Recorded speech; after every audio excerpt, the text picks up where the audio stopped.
Welcome back, everyone, and I do mean everyone. So first, I want to start this video off on everybody knows what today is, you know, Acolyte Tuesdays. But I actually want to come out and start with I want to thank all the subscribers and the people who've watched the pain and misery that I've went through for y'all. I did this for y'all to watch the Acolyte, and I really do appreciate all the comments and going on this journey with me, because wow, it was a journey. There was a fork in the road with this one. I should have just went straight. So yeah, I like to and second, I'm not saying that sarcastically. I really appreciate all the people that came out to watch these 7 weeks of misery with me, and I really do appreciate it. And secondly, I would definitely like to thank Lucasfilm, Kathleen Kennedy, Leslie Foreheadland, Iger, just Disney as a whole. I'd really like to thank you for this experience. And I also would like to thank you for absolutely fucking nothing. The show is terrible. It's all over the place. And this was the last episode. And for some odd reason, I feel like a piece of me is left. I've lost brain cells watching this show. And I was hoping for such an epic conclusion, but you know what? There's always a kicker. There's always a kicker, and we'll get into that. So let's start off. Well, the episode starts off with they might as well put the Pornhub song on. OSHA's like breathing heavily through the mask. It's some dominatrix in some weird bat cave yet again. That's very well structured to be the perfect place to live within this. I don't know how, whatever. So yeah, the heavy breathing and we find out that Quamir has the same power as the space witches. The power of one, the power of many. So he has that, and he gets into her head, and then Osha's just like, no, I'm not gonna do it. Like, I like you, but I'm not going to do it. Like, I don't want to be committed right now to anybody. I just want to have fun. I want to be out there having fun. That's the vibe I got. So now she's back on the Jedi side.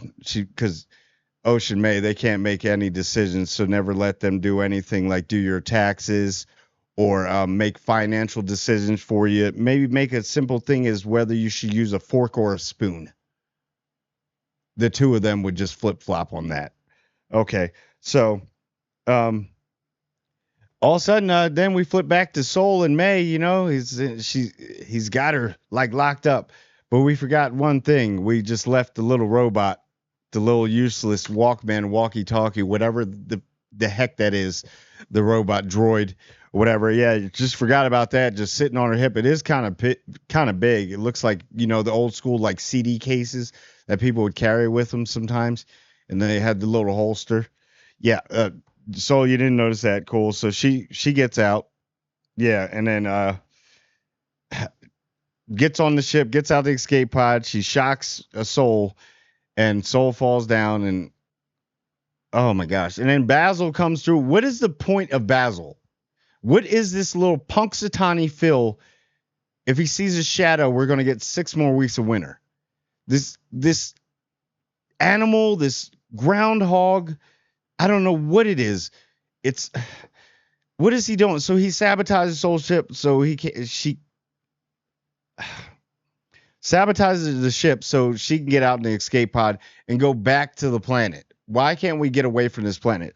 So Soul sees that Basil runs off with his little knee pads, his little worker outfit. So stupid. This creature is so stupid.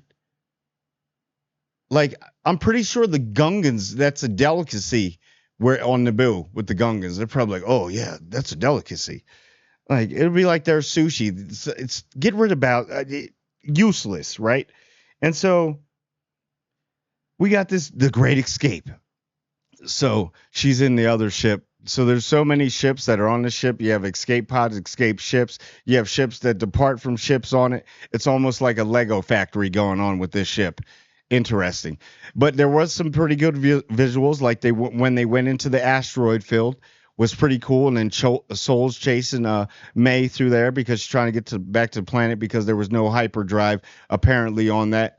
So she's getting back to the planet. We're going back to Club Med on Tropical Island, and then they're going through like all the asteroids. It's smaller. There's smaller asteroids, but for some odd reason, with ships with no force fields, I don't understand how that didn't rip the ship apart like a shredder. So they make it through that. May crashes. He lands. Soul lands. Yeah, got that. And then so we got Basil sabotage the ship there, and then Vanessa and Ed from Progressive. That's what I'm going to call him, Ed from Progressive. He's part of the Best Buy Geek Squad. Comes rolling up, and they're like, "Yeah, there's a senator. What is his name? Senator Reincourt, Senator Court." I actually liked him. I liked every scene of that. And she's like, "You let him in the certain room that's supposed to be so sacred. Well, why didn't you just she'll meet you over there in the regular Jedi Council room instead of letting him in?" But Vanessa and Ed from State Farm, Ed from Progressive, they're absolutely terrible. She's a terrible actress. The guy looks like somebody was sick that day, or they were sick, or they needed that role. Something had probably happened with the guy, and he was like the carpenter, or maybe the sound guy. He was the sound guy, and they were like, "Hey, can you do these lines? And we'll just put you in the show." Yeah. And then I did like Senator Reincourt, whatever. He finally calls the Jedi out. Like, y'all are sneaky. You're more or less like a cult. You don't go by your rules. You think you mean well, but do you really? He really called Vanessa out. And Vanessa is like, you could tell the difference between acting, like people that are really good actors and people that aren't. And on that scene right there, he showed that he is an actor. You were pretending. You're pretending to be you're acting to be an actor. You're acting an actor, So, yeah, and I really liked him. He was dope. I want to see more of that guy. That guy was pretty good. And then, because he's all about it. He's like, "Yo, we need to do an investigation because we leaving a little bit too much power in the Jedi and y'all messing stuff up." So, and then we had that one scene where he was talking and how it ended. And he says something like, "Yes, farewell," or whatever like that. And he says, "What do you, Jedi?" He mocks them, which I was like, "Damn, dude, he went hard." He goes, what do y'all say? "Oh, may the Force be with you." And kind of smug, like, I'm on you. Yeah. And then, Osha is like addicted to that D power, man. Off of Quamir, Darth Rabies, Smilo Ren, whatever you want to call him. Like, I don't know. She's like, she flip flop. They both of them flip flop back and forth, man. It's so weird. And then they got this whole thing. Well, they're going to be over there, and then everybody needs to confront everybody for this epic showdown and this epic pep talk, therapy session. So obviously electric works there, but they didn't have the sprinkler system. So the electric still works. They hot wire it.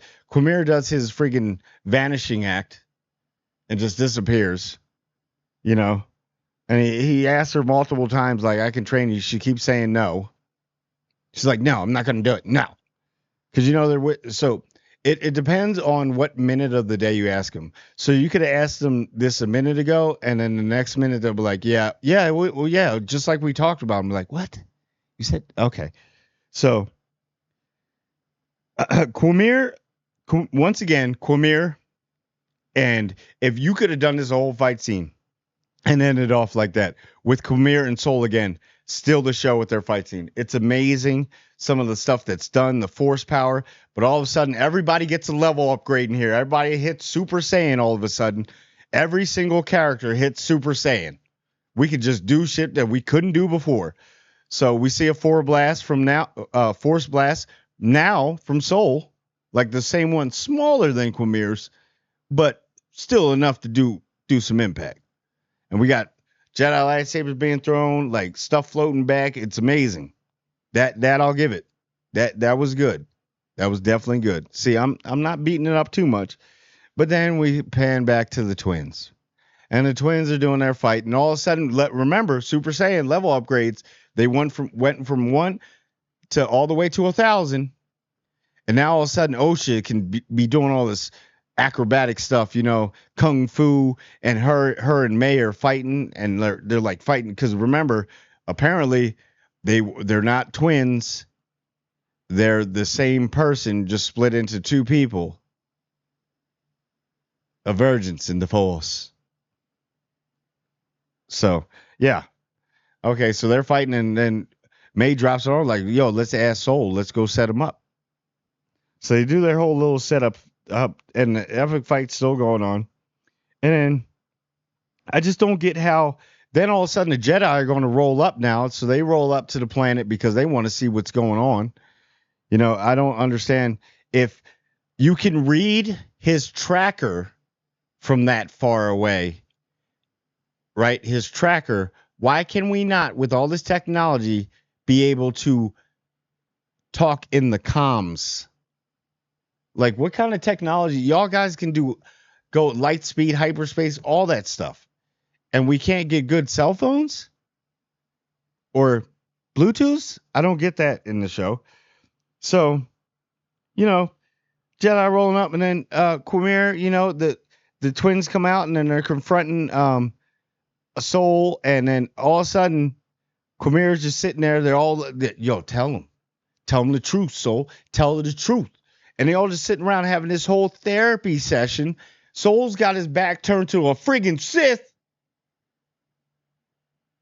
Just has his back turned trying to explain stuff to May, or to May.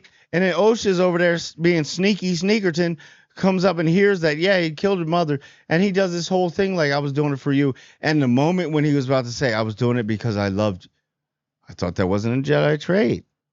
She all of a sudden can force choke him. She just force chokes him, right? Force chokes him to kill Soul. Soul's pieced out by a force choke. One of the greatest Jedi of his time, just that easily. Boom, like that, gone.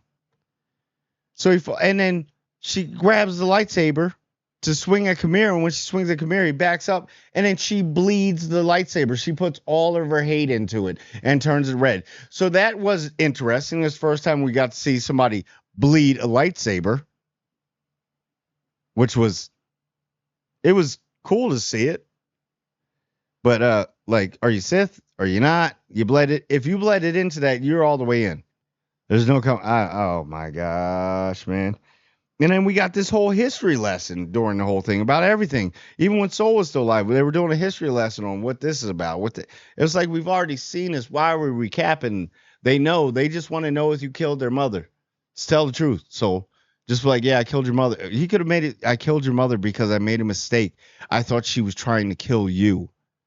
That's how you should have probably said it, Soul. Not, I made a mistake. Osha, me. Listen, Osha, me. Osha, Marsha.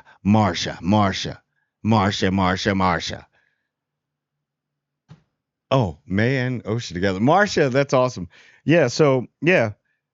And I just, I don't get, Quimir had told her, I need to train you. Do you want to join? She's like, no, you need more training. But then all of a sudden, she doesn't need any training. And then there goes the Jedi getting there with old Sniff Master. Old Basil Punxsutawney Phil. He's about to tell him, yo, it may be 4 more weeks of winter, boss. Or 6 more weeks of winter, boss. It leads them to the site, and then May and them have escaped to the tunnel tube. They're getting off the planet, whatever, they're doing their thing. And then Jedi still talking and everything. Then she spreads everybody out. Freaking Venestra, useless. Freaking bald Gamora. Spreads everybody out and like, you got to go this way. You got to go that way. Yeah, whatever, dude. And then we go to Quimir's watching her. Because she already knows that's her pupil, because she before did the whole force feeling and then felt him and then he put on his helmet. Like, why can't we do these things before we, like, there's other stuff that we can do. And like, why are we running at, why can't we find the girls if you can find him, a Sith, or whatever you want to call him, an acolyte? Why can't you find out where the twins are too? Like, why don't all the Jedi together? Power of one, power of many. Jedi, just do it together and find everybody. But whatever. Yeah. And then all of a sudden the twins are besties again. After like killing Soul that both of them had some type of attachment to, you know, like they're besties. Like, now Osha's a Sith, I guess. And then they come up with this great thing because freaking Quamira comes out of nowhere, like, boom, gotcha, teleportation, Nightcrawler comes up and is like, well, what do we do now? If I can find you, the Jedi can find you. And she was just trying to kill him. He had to dip off with his disappearing magic again, his Houdiniism. And then freaking all of a sudden they're like, yeah, we need to band together, guys. Hey, let's wipe May's mind. Because now all of a sudden May wants to, like, not, I don't know. And now all of a sudden Osha is back to Big D. She want that Big D energy. She want that magic stick from Quamir. She's like, yeah, I'm going to go with him. And then they're doing the whole whisper of stuff they said when they were children, and boom, he wipes her mind. And then they just roll off. And then the Jedi come up and find May. Or, yeah, May. And then they bring her back. They're not putting her in handcuffs or anything like. Well, they do take her out of they take her out of handcuffs, right? Yeah, but yeah. So then we get the big kicker here. After the mind wipe, old Venestra, bald Gamora, freaking lay off the testosterone, lady. She freaking comes up and says, "No, I got you, but I need your help. I got to find a pupil. But I'm going to sit here and lie about everything and blame it all on Soul." But you sat there and said, "Oh yeah, Soul's so kind-hearted. He's such a good man. He was just a troubled Jedi." But you blame everything on him. So they saved Ki-Adi-Mundi because she kept it a secret. So there you go. Ki-Adi-Mundi got saved. Okay. So then we got, just blame Soul. So, yep. And then you get the old epic Sith Lord and Sith Apprentice holding hands around a lightsaber while watching an ocean. It was very poetic. Yep, and then we get old Venestra sighting again, old bald Gamora, freaking testosterone-fueled, I don't know, whatever you identify as. But, yeah, Venestra comes up and, here it is. Here's the epic scene. And I thought it was over. And no, it's not. They show you the back. She comes up, right? And she's like, "Master, we need to talk." And then you see the back of Yoda's head with those very abundant green ears. And he has a little bit more hair there. Yeah, because it is earlier. But yeah, and then it just ends. Because we had to use that. We had to use that for the show. We had to use one of the most iconic, epic characters ever in Star Wars. Everybody knows. Look, Grogu was, what did you recognize him as first? Oh, that's Baby Yoda. Yeah, you just had to use them. Oh, they all need to be fired. Get rid of it. Clean house. Terrible. And they leave it open. They're going to do a second. They're going to do a second. Because it's just this weird passion that they have creating absolute dog shit with Star Wars. It's almost like it's a fantasy for them to do it. They get a sense of euphoria to mess up this great franchise, this great product. It's painful. It really is. But I don't know. That's all I got. I gave you my little tidbit on this dumpster fire. Yeah. What did I say? It's like a shark swimming backwards. And you know what? They're all the same. They're all the same. They know that they have to know this shit isn't good. They have to.